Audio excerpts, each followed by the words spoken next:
Un día como hoy, corría el año 1959, cuando Fidel Castro jura su cargo como primer ministro cubano. 1959. Sí, habían llegado al poder el día 1 de enero de ese mismo año. Esa noche se fue Batista, salió huyendo, tomó el avión. Y unos días antes había caído a la ciudad de Santa Clara. Que fue la victoria, ¿no? La clave de Sí. la entrada. Así es. Y se supone que él no iba a llegar al poder. Que él iba a pedir elecciones, que iba a reformar el sistema. Bueno, es que quería el gobierno batistiano establecer un gobierno provisional que no se permitió. Entonces, Fidel Castro nombra a Urrutia como presidente de la República de Cuba. Se hacen unas reformas a la ley, se establece el cargo de primer ministro y es nombrado el primer ministro por acuerdo del Consejo de Ministros que se establece. Se crea nada más para él porque creo que luego... perdón, Mario. Sí, bueno, claro, él era, porque siempre hubo presidente hasta 3, 6, 7 años después, hubo presidente de la República. Sí. Y él era primer ministro. Sí, ese mismo puesto luego se eliminó. Sí. Claro, él ya una vez que llegó al poder, una vez que es nombrado primer ministro, hasta salió de gira por el mundo. Sobre todo Estados Unidos, no por el mundo, pero sí Estados Unidos. Creo que Sudamérica, ¿no? También. ¿No? Creo que visita Venezuela, que era algo así. Por un breve momento fue su aliado en contra sobre todo de la tiranía de Trujillo, que estaba vigente. Uh-huh. Y que Trujillo, pues casi de inmediato declaró su hostilidad a la Revolución Cubana, pero ya había intentado asesinar a Betancourt, el presidente de Venezuela. Y brevemente también fueron aliadas Cuba y Venezuela en aquel momento. Alejandro. Fíjate que en ese primer momento no se declara que era un régimen socialista. A lo más que llegan, y será hasta el 61 cuando ya lo anuncian oficialmente, es que era un gobierno nacionalista. Entonces, Estados Unidos sí andaba a la expectativa de lo que podría suceder, pero no va a alarmarse hasta que ya se decante, digamos, el gobierno de Castro, diciendo que eran un gobierno socialista, y empiezan las expropiaciones ya a empresas, hoteles y demás, que mucho de ello era con capital norteamericano. Pero en esos primeros meses fue bastante cauto e inteligentemente Castro. ¿Él se declaraba Lenin marxista o cómo era? Marxista-leninista. Al revés, sí. Pero creo que desde el principio, es más, a mí me da risa que la mafia dice que fue el único lugar donde perdió dinero. Bueno, sí, es que la mafia trató de parlamentar con los rebeldes que acababan de triunfar. Lucky Luciano y Meyer hablaron con Castro y él solo les dijo, pues tienen ustedes que ir de Cuba, porque van a ser apresados, porque va a llegar, se va a abrir proceso contra ustedes y todo lo que representan. Y pues se fueron, se largaron mejor. Fíjate, fue hasta el 2 de diciembre del 61 cuando Castro ya se declara la revolución marxista-leninista. Sí, Y ahí porque sí. había hecho varias nacionalizaciones, sobre todo de los ingenios azucareros. Y el gobierno de Eisenhower lo criticó muchísimo y empezó a decretar una serie de restricciones, de medidas de castigo, ¿no?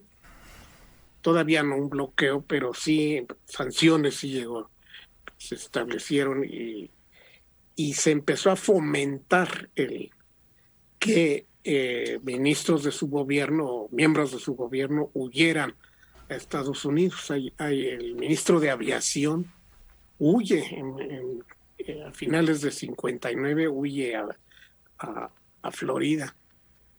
Entonces empieza ya también la,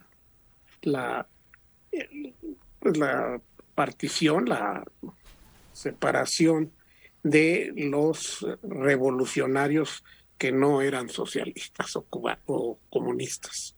Entre ellos, que fue un comandante muy importante, Hubert Matos.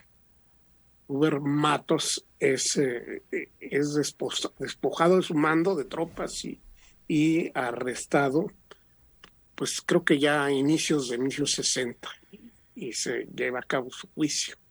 Y se le condena a 1,000,000 de años, ¿no? Sí, es que eran radicales con su limpieza. Sí. Llegaron a sacudir, como dicen, el árbol Dora. Yo casi lo vivía al día eso, porque ¿Ah, sí? se compraba Bohemia en la casa. Desde antes del triunfo de la Revolución, uno veía qué iba pasando. Generalmente Bohemia lograba publicar lo que estaba pasando, no se lograba zafar de la censura baticiana, y uno veía cómo iba avanzando la revolución, cómo se establecieron sus frentes, sus diversos frentes, ¿no? El de Sierra Maestra, el de Escambray, el de Camagüey, todos, y la columna de Fidel Castro, no de Fidel Castro, de Che Guevara, es la que toma la ciudad de esta que mencioné, que sale en la película, muy interesante, la toma de esta ciudad contra del ejército baticiano que tenía tanques. De esa Bohemia, perdón, paréntesis, yo solo la he visto ya en reseñas, pero la impresión y las plumas era muy valiosa. Estaba muy bien hecha, excelente. Era 100 páginas, y 100 páginas de una revista grande, ¿no? Y pues tenía novelas, tenía varios cuentos largos, tenía noticias nacionales, noticias extranjeras, una sección de artistas, de vida artística y cinematografía magnífica, ¿no? Traía muchas noticias de México. Ellos estaban muy al pendiente, sobre todo de la vida del cine mexicano.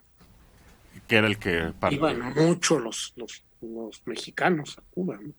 Eran muy importantes. Y había las dos líneas que viajaban cotidianamente, mexicana y cubana. Cubana que de pertenecían aviación. Las dos a Pan American.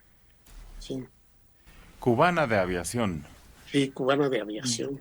Que fue la que usó su hermana para escapar de Cuba. Sí, está Juanita Castro. Juanita viajó a México y vámonos. Ahí de haber conocido, ha dicho, hijo, mi hermano de gobernante autoritario como era de niño que jalaba el pelo, pues mejor me voy. Fíjate, Fidel Castro era doctor en Derecho, él había sido estudiante de leyes y había sido líder estudiantil, y siempre estuvo en política y siempre enfrentándose hubo un breve periodo democrático en los 40 entre la dictadura aquella de Ubico y posteriormente el golpe de Estado que da Batista en los 40, el gobierno de los sargentos se llamaba, era sargento Batista. Ya después se convierte obviamente en general. y Batista derriba a Pío Socarrás en 1950, 51, por ahí, y ya se declara dictador. Ni siquiera llama elecciones. Finalmente iba a llamar elecciones en ese año de 59. Dora. Pero ya no valieron.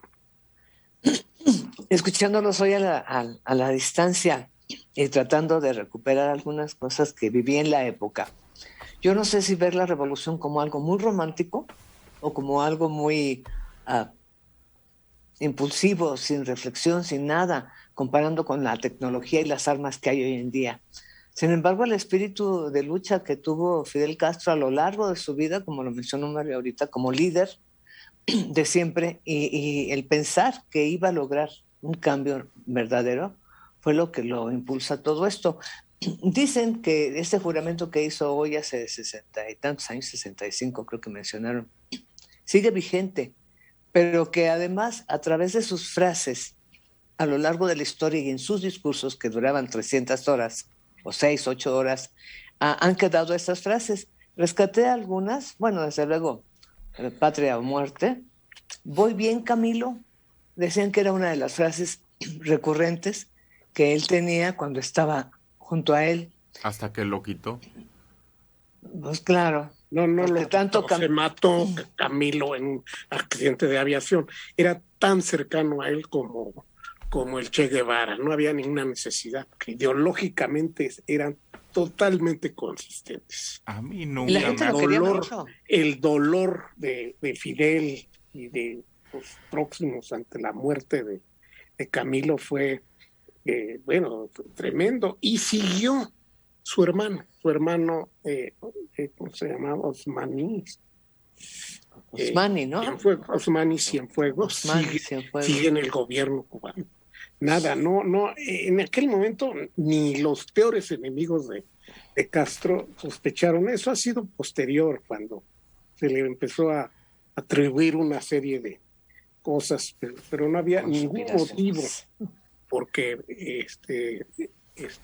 era una ventaja para la revolución, era un apoyo, una capacidad de organización, y no era rival, no se mostraba como rival en el mando el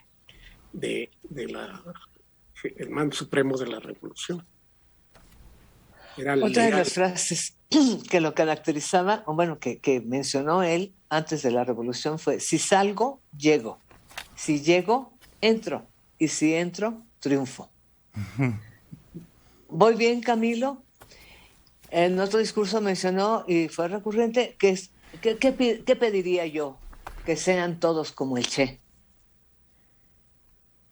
Era otra de sus frases. Tengo un chaleco moral que me ha protegido siempre. Y todos los enemigos se pueden vencer. No sé si son como 10 o 12 las que han registrado en Cuba, pero estas son de las más relevantes y a lo mejor mostraban al Fidel del principio, al Fidel que soñador, idealista, pero muy inteligente y un magnífico estratega. Desde luego, gracias a Camilo y al Che. Yo he dicho en varias ocasiones, y lo sigo creyendo, la historia se puede escribir a favor de Fidel Castro, en contra de Fidel Castro, pero nunca sin Fidel Castro. Claro, yo me quedo con patria o muerte. Resume toda la filosofía. 638 intentos de asesinato contra Fidel Castro. El que más lo intentó matar fue Nixon con 184. Bueno, durante su corto periodo presidencial, Nixon 184. Corto, fueron casi, fueron 2 periodos, no fue corto. Pero no terminó el segundo. No, bueno, sí, pero no fue corto. Bueno, porque Reagan tiene 197, pero él sí se los aventó completos. 8 años. Exacto. 638. Y se han ido desvelando algunos de ellos. El del traje de buceo con veneno, el de contratar al amante, El del puro. El del puro, explosivos, bueno, un montón de intentos de parte de los organismos de inteligencia estadounidense para eliminarlo, quitarlo del camino. Y se quedó. Debe años. haber sido una gran frustración para los Estados Unidos el que haya muerto en su cama. Sí, tranquilo. Bueno, en lo que cabe, Fidel Castro, que desde un día como hoy del 59 subió al poder. ¿2000 qué? ¿Lo dejó? ¿2008? 2000, Sí. por ahí, ¿no? Todo ese tiempo. Sí. Erika García Pérez de Gustavo Amadero, 42 años. Sobre Fidel Castro. Hay fotografías donde sale Justin Trudeau de bebé junto con sus papás ahí en Cuba. Se cree que es hijo de Fidel. Dicen las malas lenguas de Justin y Fidel. Tuvieron una relación. ¿Qué saben de esto? Es un chisme que Bueno. esconde por ahí. La mamá, la esposa de Trudeau, de Pierre Elliott Trudeau, sí anduvo con Fidel. Se separó Vivió del en esposo y Cuba. estuvo allá, ¿Sí? vivió en Cuba, Ajá. Dora. Sí, vivió en Cuba. También hay fotografías de eso. La persona que nos está llamando pues, podrá dar fe de eso. Se separa de su esposo y Se se va a dieron un vivir a break, Cuba. como decimos, un descanso, no se separaron. No se divorciaron, Eso. pero sí se separaron, porque ella se va a Cuba y tiene una relación. Siempre mostró su admiración por Fidel, siempre. Y el hijo, bueno, pues lo tiene con Pierre, lo tiene en Canadá, pero se habla, sí, efectivamente, pero no pasa de eso, de un rumor. Mientras el primer ministro de Canadá, el actual, no salga y diga, sí, mi papá era Fidel, pues no se puede afirmar nada. Y él Alfredo, tiene toda la fisonomía del padre, ¿no? De la madre, típico sajón.